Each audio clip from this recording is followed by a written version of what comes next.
they should know that you're mine, that you're mine, that you're mine. And I ain't never letting you go. Oh, baby, you should know that you're my life. Nike fish or that not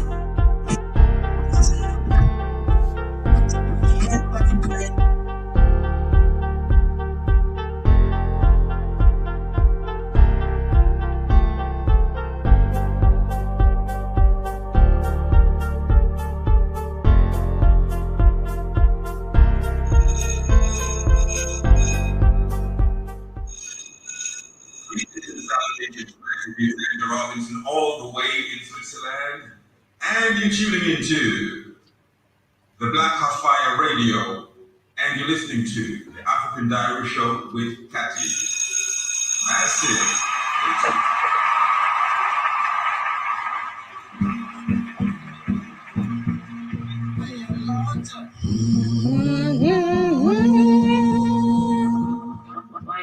Baby, you should know that I'm your one. Like if you come with your then I'd be rather right. So I tell you, head back when they should know that you're mine, that you're mine, that you're mine. And I ain't never letting you go. Oh, baby, you should know that you're my life. Like if you come with your then I'll be by your side. So I tell you, head back when they should know you're my wife. That you're mine, that you're mine. And then I never let you go. You baby, you got me up in my mind. And I don't wanna say, but I wanna die if you let me inside. So let it be the same, let it be me and you this game. You baby, you got me up in my mind.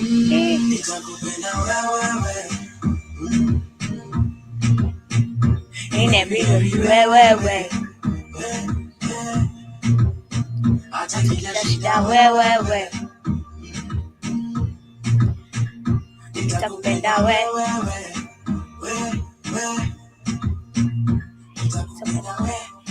Nitakupenda wewe. In every single way. Atakija shida wewe. Nita. Baby, you should know that you make me. Greetings and salutations from Matthew and Robinson, all the way in Switzerland, and you're tuning into the Black House Fire Radio, and you're listening to the African Diary Show with Cathy. That's it.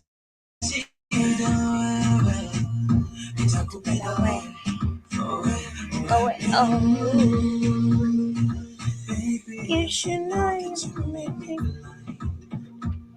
in every single way. My right or die. I don't talk right now. And for once, baby, you should know that you make me shine. In every little ways, you make me smile. Now they freaking me so bad, don't talk right now. And for once, I'll always be yours. You baby, you got me up in my mind. And I don't wanna say, but I wanna die if you let me inside. So let it be the same. Let me and you in this game. You baby, you got me up in my mind.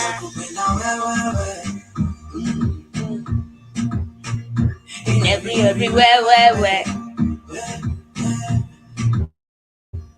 I take just that way.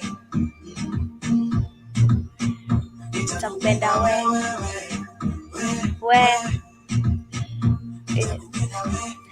Nitakupenda wewe. In every single way.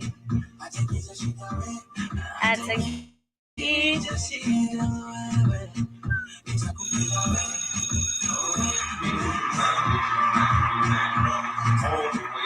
Switzerland. And you're tuning into the Black House Fire Radio. And you're listening to the African Diary Show with Kathy. Yes, wagwan my people, how are you doing? Karibuni sana to another episode of the African Diary Show. To all those who are joining me for the first time, my name is Katie. To all those who are returning right here, karibuni sana once again. I see Ansanken one already in the building. Mambo VP Ansanken one. How was your weekend? And also, how is your Monday going on so far? Karibuni sana once again. I hope you had a lovely weekend. Mine was amazing and I can't complain. And I hope you're doing great. Kindly get to interact with me. Do remember we are live and interactive on our media handles. We are on Instagram, Facebook, Twitter, WhatsApp at Black Hot Fire Network. All you have to do is just go anywhere, Instagram, Facebook, Twitter, just look for Black Hot Fire Network and you will get to find us. And to all those who are wondering where they can get to listen to us via the radio, all you have to do is go to Google Play Store, download the Black Hot Fire Network application, log in, and also remember to create your own profile. To all those who are telling me that they use iPhones, they are not the Android gang, just go to www.blackhotfirenetwork.com because that is our website. You shall get to see more about us there. But karibuni sana once again. I hope your day is coming on great. It is finding you at great health and peace as well. We just getting started. To all those who are joining me, to all those who are wondering what's up, today we're going to discuss few matters. We shall be discussing about the Ethiopian prince that was kidnapped by the British and never got to return home. We shall be talking about him.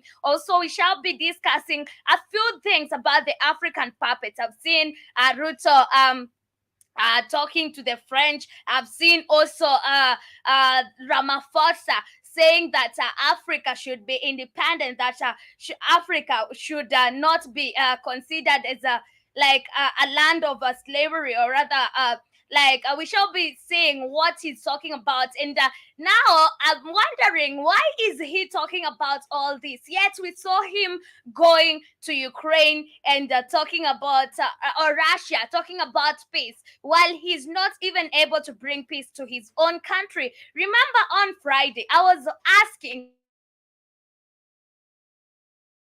and a Pan-African leader and a peaceful leader, why do we still have apartheid in South Africa? Why do we still have racial segregation in South Africa while he is a black president? But we shall get to see more about that. We shall get to see what Ramaphosa is talking about with the Europeans and also what went on in that peace deal. Karibuni sana. Get to interact with me. Remember, you can always chat me via the WhatsApp. Our WhatsApp number is +254 705 428 388. +254 705 428 388. And also we are live on our YouTube channel, so in case you're there, you're looking forward to join me, karibu sana. To all those who shall watch a replay of this, please make sure you also leave your comments below. Karibuni, I see Answer Kenan is saying, I've just touched down in Ketiland. Black Hot Fire Black Hot Fire. What's happening, darling? All is well with me. Yes, I'm here for the African Diary Show. There's nothing more happening. Just talking about what we talk about every day, and also getting to see what is happening in the beautiful continent of Africa. How is Ketiland? On my side, it is very okay. Where have you landed exactly at Ketiland? But anyway, Karibuni, let's get back to one more jam, and then we will be back with one quote of the day. And in case you're there, you have a quote you'd love to share with us, tafadhali, make sure you feel free to share that quote of the day you'd love to share with us on the chat room. And yes, let's get back to one more jam. Then we will be back. Remember to keep it interactive. Remember to tell me how your weekend was. What were you doing during this weekend? Where is Kay Williams? I think he's somewhere hangover because he was busy taking some moonshine. But anyway, this is Sauti Sol. The jam is Touch Me.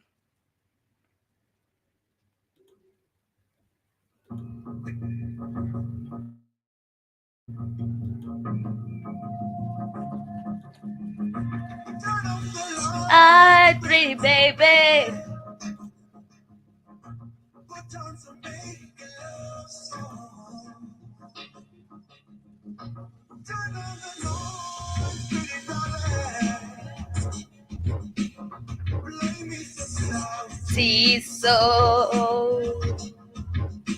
Music when I'm a Mahanja, Mahanja. Let me whisper in your ear. Baby, get me right and clear. Likushike, likushike.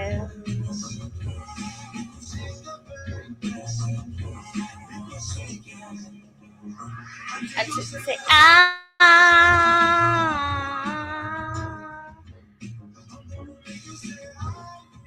yeah.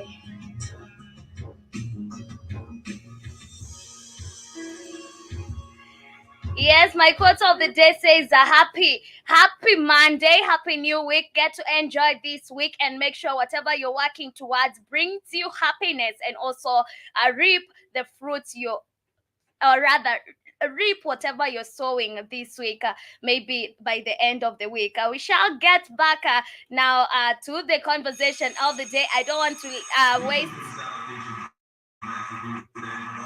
All the way in Switzerland, and you're tuning into the Black House Fire Radio, and you're listening to the African Diary Show with Cathy. Okay, kid, that song is not copyrighted, but yes, we shall not even get back to one more jam because I really want to share a lot. I really want us to talk about a lot. And first, I told you we shall be talking about the Ethiopian prince that was kidnapped by the British and he never got to return home. Remember, we have the Ethiopians, or rather, we have so many Africans requesting for his body back to Africa, or rather to Ethiopia. But the British came out and said clearly, you're not going to get this body back. You're not going to get your prince corpses back because he is buried in a place where now, if his body is exhumed, it will affect the graveyards of the people buried beside him. But do you think this is so? Of course not. They are just not in a possibility, or rather they just don't want to return the body back to where it belongs. And remember, when they kidnapped this boy, and the reason they kept him and they never wanted him to return back to Africa, it is because they thought it is a great opportunity for them to have him there, because one day he might help them conquer Africa, or rather he might help them to regain rather to conquer the Ethiopian Empire, because they thought that he could become an ally of them. But remember, this guy remember, this prince died when he was 18 years of age, and we are told, whatever they say, it is that he died of pneumonia. He suffered pneumonia and he died. But remember, we have so many suspects that this young boy, or rather this prince, was killed.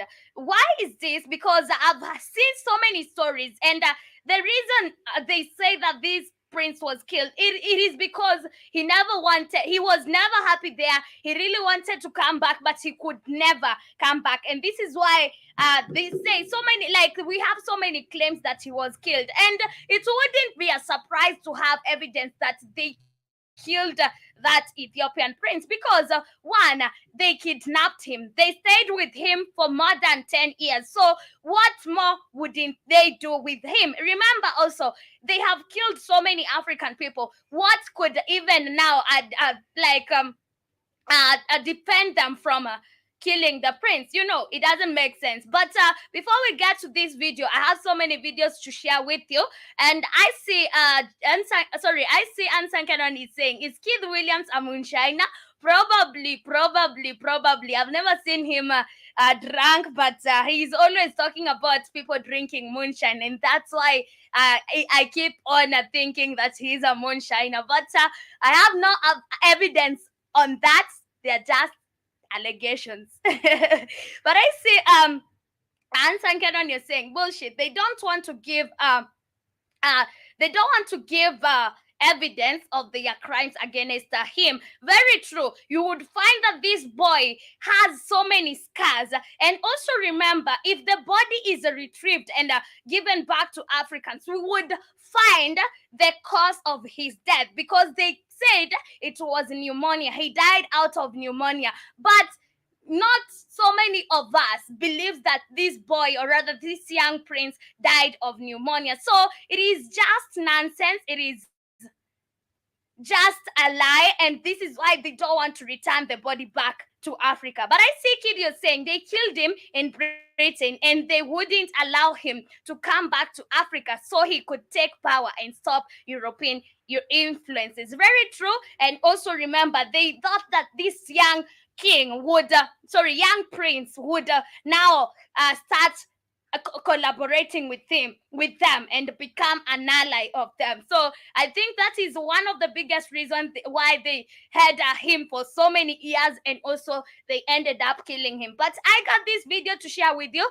Let me get to share my screen as we continue with our show for today, and also as you keep on interacting. What are the things you think that they never want us to know, or rather, why do you think that they never want to return his body back to Africa? One, I think it is because his body would tell us why he died, or rather, it will give us evidence how he was killed, or rather how he died. Because you can remember, I told you, they say this young boy died out of pneumonia, but not everybody believes that. Not so many people believe that. Remember, they started by killing his parents. Okay, the dad, who was the king by that time in Ethiopia. There was this war, and the British Empire attacked now their kingdom, and the king didn't want to surrender to the British, so he committed suicide, and of which we don't know that this was the real story. So they say that the king committed suicide, and also now they kidnapped the wife to the king, and also the young prince, or this boy we're talking about. And during the during them going back to British, or in like on the way, this is when they claim that now the queen died. The mother to the young boy died. They ended up carrying the young boy, and they haven't even shown, or they never shown where this queen died, or her body. The body was never retrieved. So there are so many lies. There are so many things that we are never told. So I think in this whole matter, there's a lot of lies, and this is one of the reasons they never give back the bodies.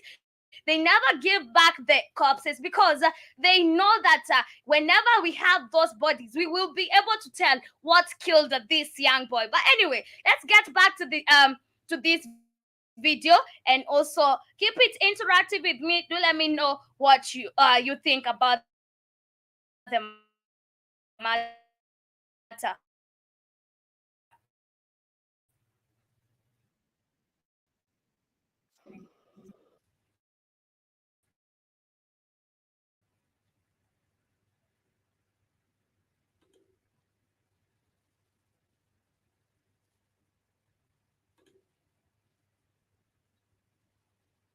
So here's the video.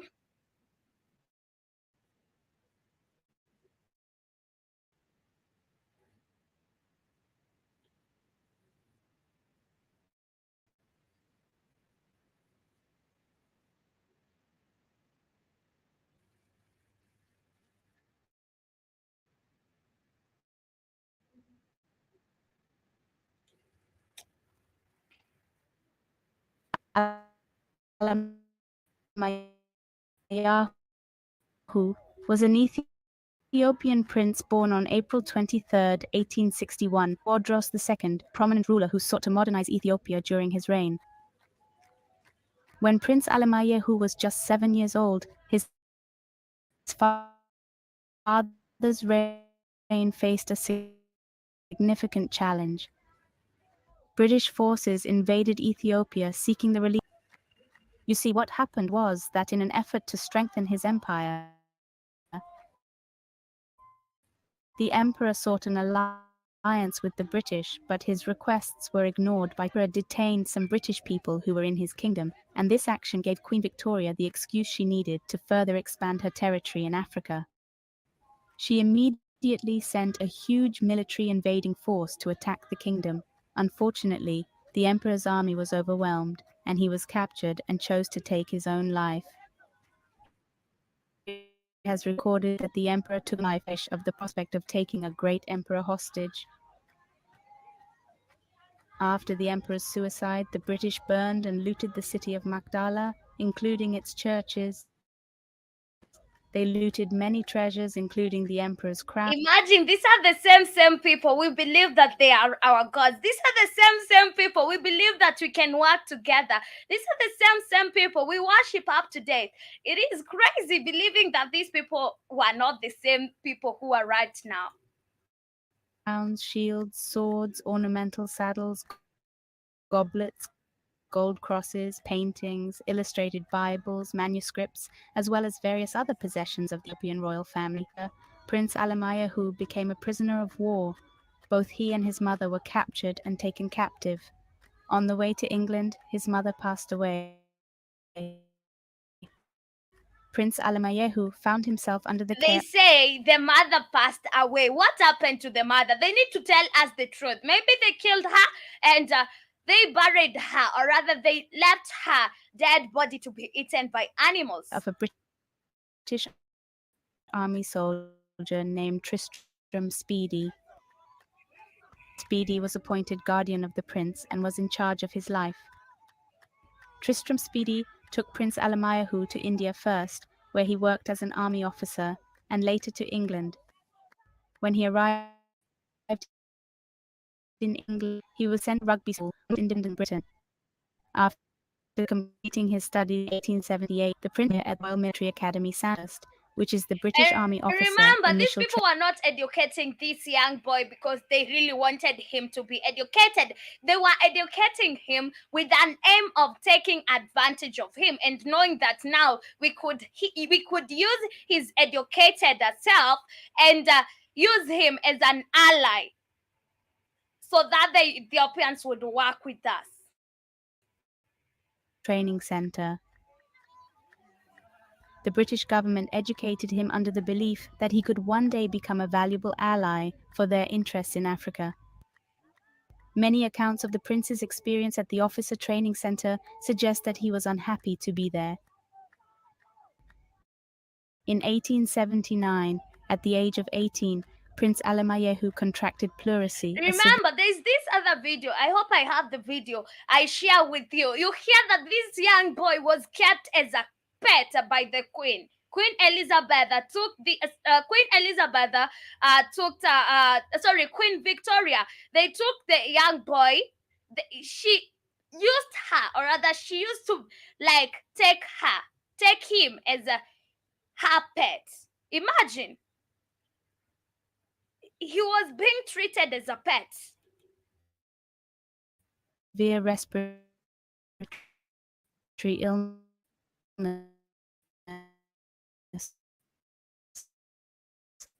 Despite medical care, he succumbed to the illness on a boat, whose life was cut short. His legacy endured.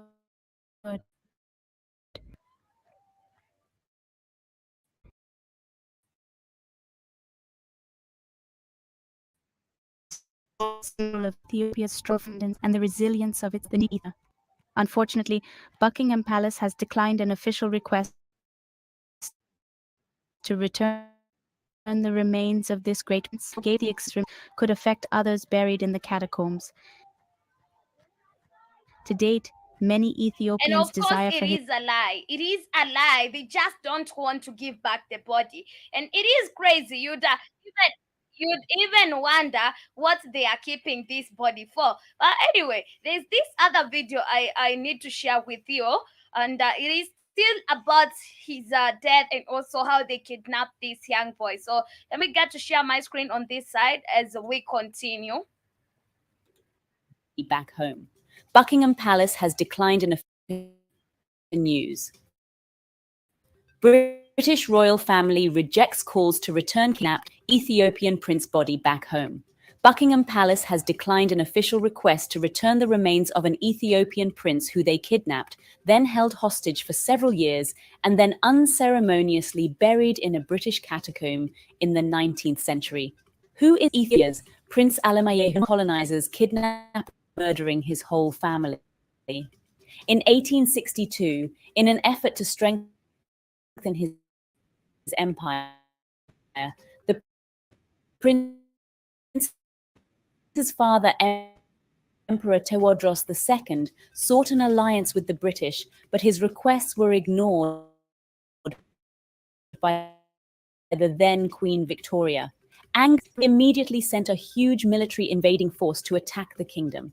It comprised of some 13,000 British and Indian troops. The force also included soldiers from the British Museum, in anticipation of what they were going to do: kill, loot, then plunder. In April 1868, they laid siege to Tewodros's mountain fortress at Magdala in northern Ethiopia, and in a matter of hours overwhelmed the defenses. The emperor decided he would rather take his own life than be a prisoner of the British colonist. After the massacre of the Ethiopian people, the British looted thousands of cultural and religious artifacts. These included gold crowns, Bibles, manuscripts, necklaces, and royal dresses. Historians say dozens of elephants and hundreds of mules were needed to cart away the treasures worth billions of dollars in today's money. These priceless items are today scattered across European museums and libraries, as well as in private collections. Not satisfied with the carnage and chaos they caused, the British also kidnapped Prince Alemayehu and his mother, Empress Tiruwork Wuba, as a tribute to Queen Victoria. Sadly, the Empress mysteriously died on the voyage, leaving the young prince orphaned. After a decade in exile, the prince died sad, alone, and longing to return home in 1879 at the age of just 18. Now his family wants his remains to be sent back to Ethiopia. We want his remains back as a family and as Ethiopians because that is not the country he was born in, one of the royal descendants, Fasil Minas, said. It was not right for him to be buried in the UK, he added. But in a statement, a Buckingham Palace spokesperson gave the excuse buried in the catacomb. Sent a formal request to be sent back, but those efforts proved fruitless. We want him back. We don't want him to remain in a foreign country. If they returned, she had hoped that she would get a positive response from the newly crowned King Charles III, but unfortunately, dishonor and ruthlessness must still run in the family. Restitution is used as a way to bring reconciliation, to recognize what was wrong in the past, says Professor Alula Pankhurst, a specialist in British-Ethiopian relations. He believes the return of the body would be a way for Britain to rethink its past. It's a reflection and coming to terms with an imperial past. Let us know what you think of this. It is just crazy and also insane that they even don't want to return back the corpses, But remember, I told you, now if they return, we would know the truth, and this is what they want us not to know about. But anyway, how many people have they killed? How many of our people have we seen them killing? So it wouldn't even be a surprise of what they did to him. You might even find that he was being sexually assaulted all the time, and maybe he died because of some crazy diseases, and it is just sad for that boy. Imagine how sad he was even during the time of his death. It is a very, very, very sad. Yeah, Riata. And they keep on talking, like, we keep on thinking that these people can be our friends. Like, a person who is even denying you to get your corpse back. Like, they just want, it is crazy. It is even crazier to think that we have an international African American museum. African American museum does not make sense. Why do we have Africans assets, or rather Africans artifacts in America, it is because they stole. And we've seen right now, even in this video, how they looted Ethiopia. They even stole dresses, cultural dresses. And this is why we have the queen wearing all sorts of the African dresses and African fabrics. And you start wondering, where did they get this? This was an African dress that was stolen during the times of colonialism and during when our ancestors were fighting for their freedom.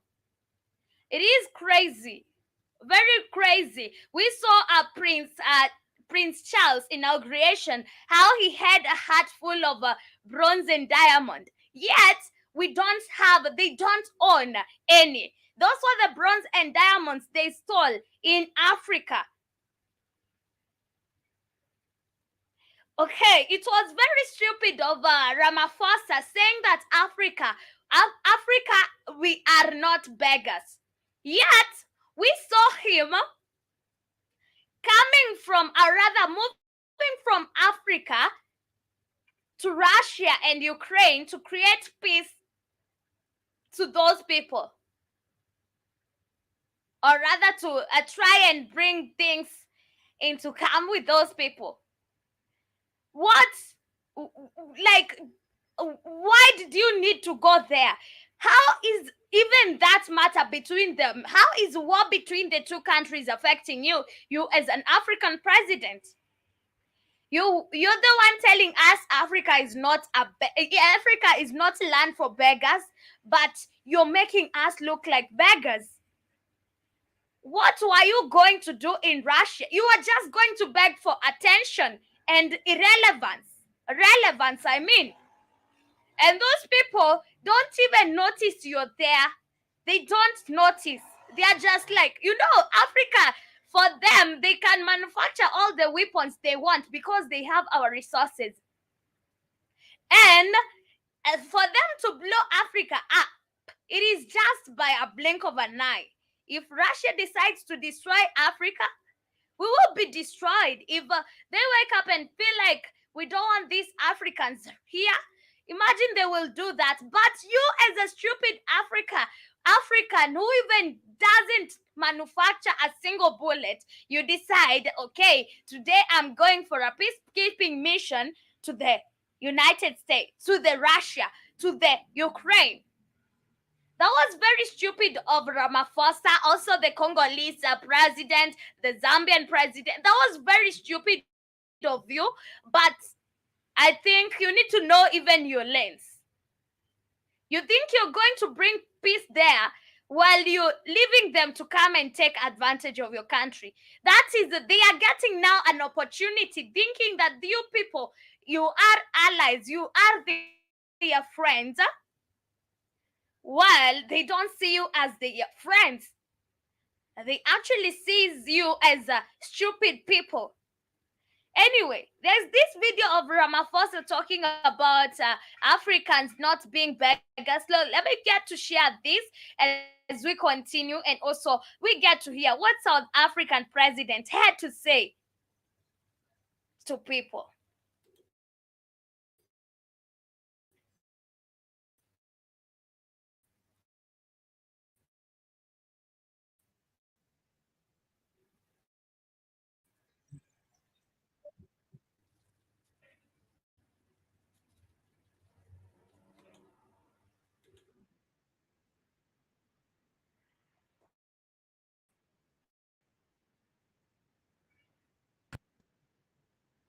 You want to be treated as equals. You think these people you're showing your weaknesses will be able to treat you like equals. You think that now these people you're going to bow down to will ever treat you like equals. Welcome to the African Leadership Series, where we bring you specials. Not to participate as unequal cousins in these institutions. It will help us to participate fully And so that we don't have a sense that we are beggars, that we are being dealt with out of generosity. I think it's important in the new era that the world is in now that there should be a good measure of equality among sovereign nations. You know, recently, 7 African countries decided to go and put a call for peace to Ukraine and to Russia. And we raised a number of issues. Zambia was represented, Comoros was represented, Republic Congo was represented, Senegal was represented, Uganda, as well as South Africa. So we're all represented, and Egypt as well. So we were all at one, that even as we were going to address an issue of the war, which has had a negative impact on the African continent, which is the rise in prices for food, rise in prices for fertilizers, we were clear that we are not going there. I think that was supposed to motivate you on how to start farming your own products, on how to start making your own goods, on how to start farming your own food, because you were suffering because of the war that is not in Africa. I think that was supposed to motivate every African country on how to start farming their own food, doing their own shit, and also minding their own business. But right now, you felt like you cannot mind your own business. You cannot even come and talk about the peace, or rather, you cannot bring peace to Africa, but you have to take it somewhere else. You're saying that let's not be taken like beggars. You are going to beg for attention and validation. And this is why they are taking advantage of us, because of that generosity. You think that that is generosity. Not you being jealous of your stupidity. Beggars. We're not going to ask for a favor to both Ukraine and Russia. We're going there to say the grains and the fertilizers should go to the world market. So we were not on a begging mission. If we are in great need as a continent and all that, that should go straight that Africa should never be seen as a continent that needs generosity. We want to be treated as equals. Even in the multilateral institutions, we want to be treated as equals. And if our equity is at a low ebb, there must be ways in which... Who will ever treat you as an equal if you continue, or if you keep on showing them your weaknesses? Nobody is willing to work with stupid people. Of course, they will never treat you as equal, because they want to take advantage of you. They want to keep on using you. But the moment now you don't discover that you're being used, you are the source of income here. You are the table, I mean. They will keep on using you. They will keep on using you. They will never treat you as equals.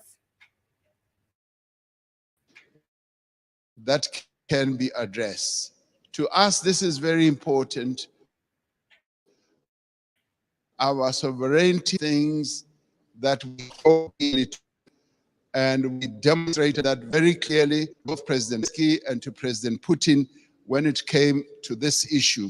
Even as there were suggestions that, yes, we can donate this, we can donate that, we said, we want you to release these grains and fertilizers to the world market so that the world... You can donate. What? Have you even sustained your own country, but you're thinking of how to donate to Europeans? You're not even able to cater for your own people. Let's talk about South Africa. We were talking about how the taps of South Africa have run dry. They have run dry. There is no water at all in South Africa. black people are suffering in the African country called South Africa. Yet his president is busy talking about how he can donate money to the Russians, to the Ukrainians, but its own country, his own country, is suffering from power cuts. There is now no water, but he's busy talking about how they can donate money to the Europeans.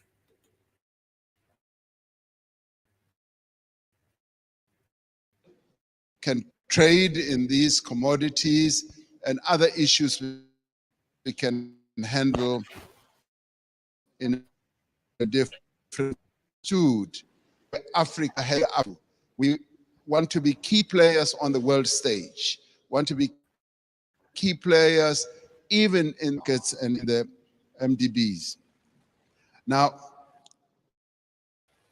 these are the positive things.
Of course, you're beggars. Now you're begging for diseases.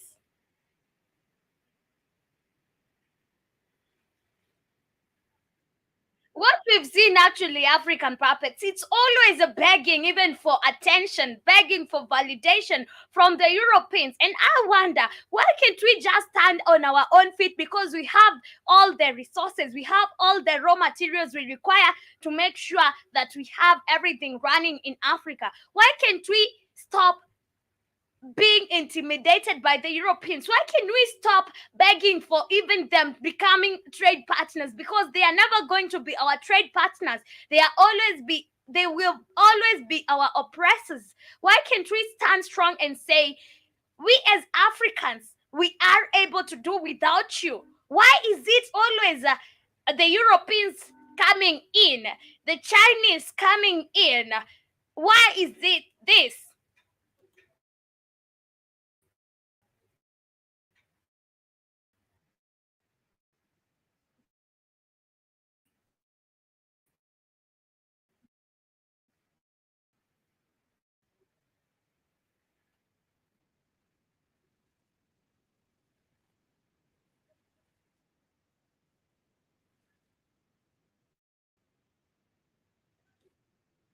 Jerome Mosquito, I seen that, but I've worked on it. I hope we can hear him now.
Now, why are you begging for the European money that is not going to help you in any way? You know, the problem with Africans, we always expect these people to be giving us even money, you know, and this is how we end up owing them a lot. We end up now even owing them our dignity and respect.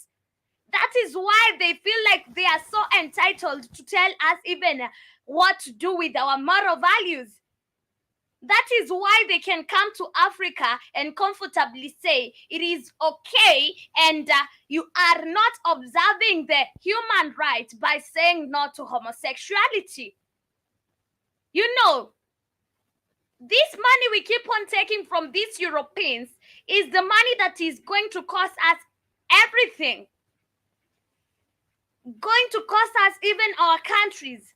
I told you even our morals and dignity. And when I say about morals and dignity, is now when you see them coming to Africa and telling us you need to allow homosexuality in your countries. You need to allow the gay people to live in peace in your countries because we took their money. Always remember, when they come to Africa, they talk about donating some money. They keep on talking about donating some money. And what comes after now the donation? You have to do something to compensate the money you took.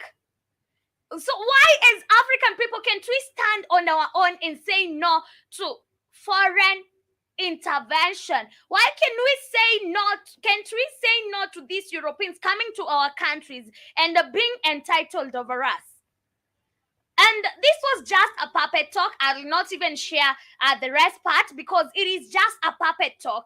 This is a puppet talking and thinking that we don't realize this is a puppet talk. And how do you know this person is a puppet? We saw him the other day risking his life, leaving his own security in Poland and risking his life to go to a peace mission that doesn't even involve Africa in any way.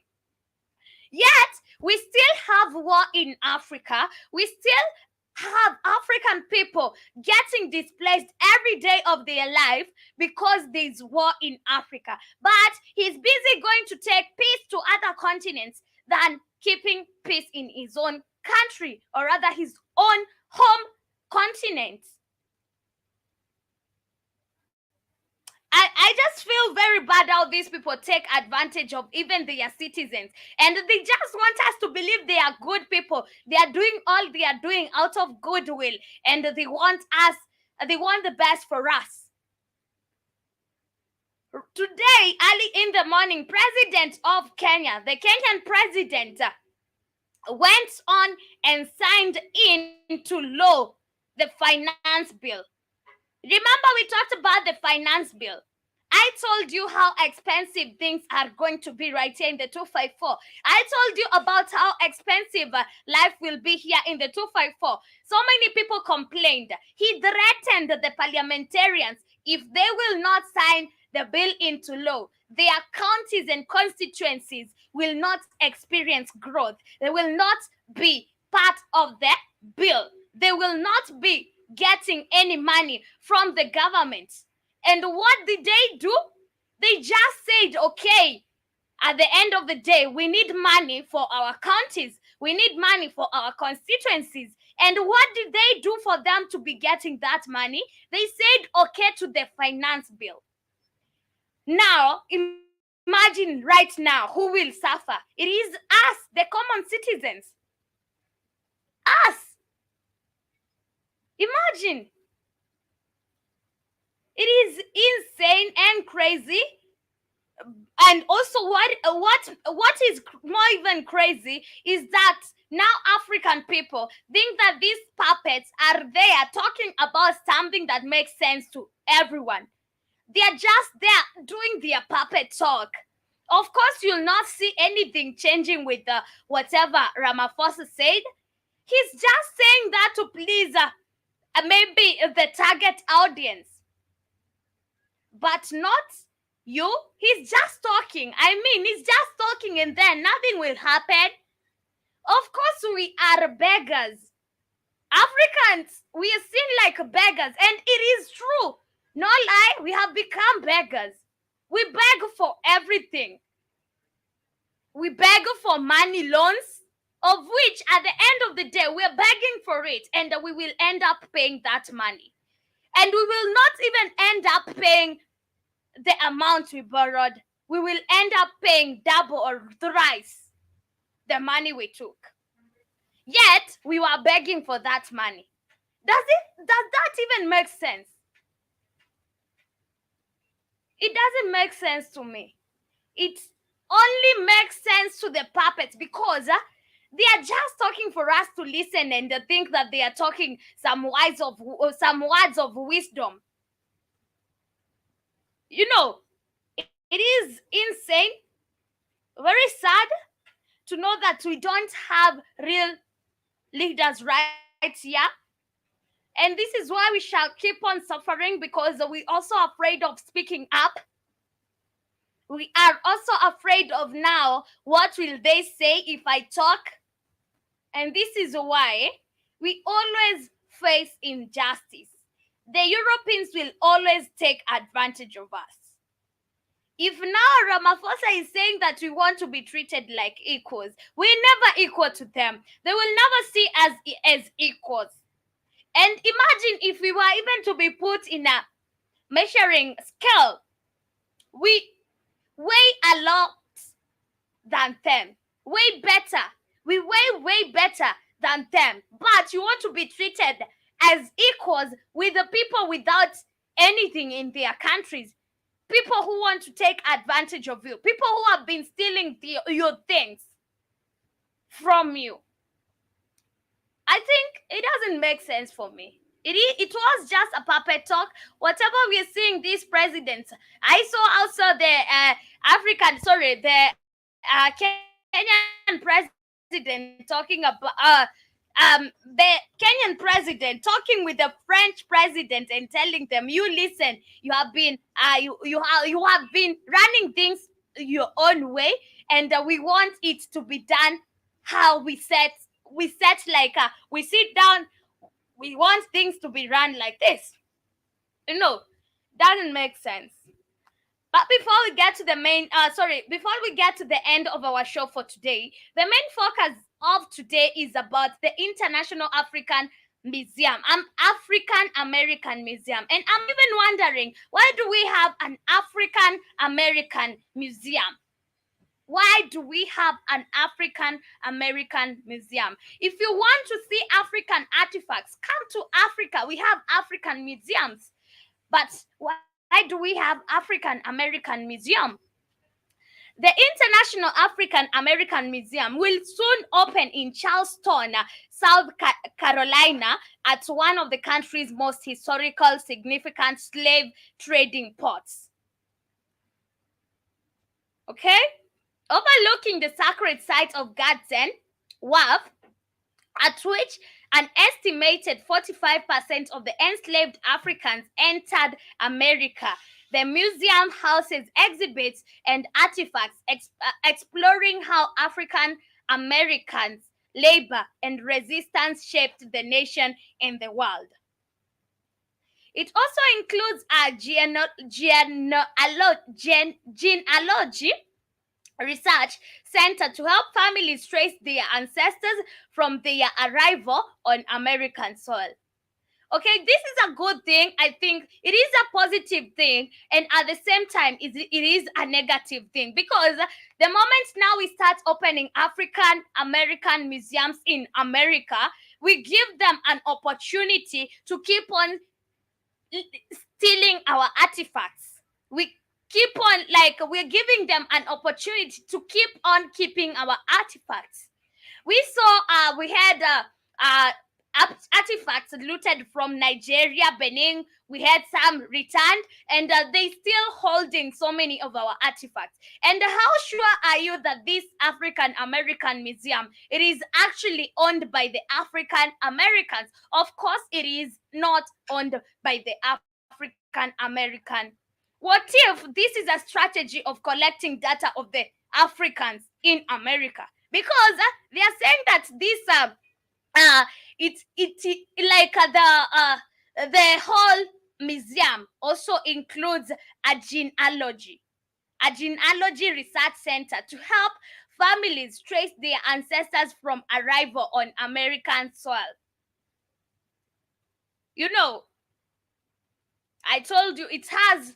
So if you think of it in a positive way, I think it is. It might be, or rather, it can be. It can be used as a way of uniting African people. But now look at it in a different way. It might be of so many harms to African people. It might be harmful to the African people on the American land, but still, it is giving the Europeans an opportunity to keep on stealing our artifacts so that they can make sure that now the museum has a lot of them. People are traveling even from across the world to come and see the artifacts we have in the African American Museum. But also at the same time, it is giving them a chance to keep on keeping our own artifacts. The artifacts that we have African people crying for, telling them, return our looted artifacts. You know, so I think this was even the agenda, and they thought that, oh, for these African people to stop asking for their looted items back, I think the only thing we can do is come up with a museum and call it African American. But at the end of the day, who is controlling this African American museum? You know, it is not on our land. It is not on the land of the African people. So I think for me, it doesn't make sense to have an African American museum. If you really want to see the African heritage, the African artifacts, you can come to Africa. In Africa, we have a lot of them. But building an African American museum, that was not a wise decision. But as we continue, truth sets us free. Free to understand, free to respect, and free to appreciate the full spectrum of our shared history. Free to feel empathy and common purpose, and free to build a stronger future together, said Joseph Riley, former mayor of Charleston, North Carolina, speaking at the opening ceremony on Saturday. Okay, this is now a mayor. Now this thing is also like they are politicizing it, and this is when I told you this thing was not aimed at uniting African people. It was not even aimed at bringing any unity to the African American people we have in America. It was just there. It is just being put there for their own benefit and also maybe for data statistics. But more than 23 years in making, the museum had been originally set to open in 2020, but was delayed by the coronavirus pandemic, as well as issues in the supply chain of materials needed to complete the construction. I think I told you, for me, I think this was not a wise decision. Even if I don't know who owns it, I don't know who came up with the idea, but the whole idea was not wise to me, because at the end of the day, it is on America. It is in America, and that is on that is not on the African land. So they might be using this to control African people, as well as take statistics of the African people, and also make sure that they keep on keeping our own artifacts. Because why do we have African artifacts in America? Why do we have African artifacts in America? Because it doesn't make sense. But keep on letting me know what you think about the matter. To all those who are joining me right now, we are coming to the end of our show for today, unfortunately. And to everybody who has been there with us, Asante Nisana, General Mosquito, Asante Kid, Asante Ann Sankenon, and to the rest of the silent listeners, thank you very much for keeping it Black Hot Fire Network. To all those who shall be watching a replay of this, please make sure you put your comments below there and also smash the like button. Kwaherini, hope you get to enjoy the rest part of your day. Also, don't forget to join us on the Rhythm Scoop Show. Greetings and salutations, Master Hughes and Robinson, all the way in Switzerland. And you're tuning into the Black House Fire Radio, and you're listening to the African Diary Show with Cathy. Massive.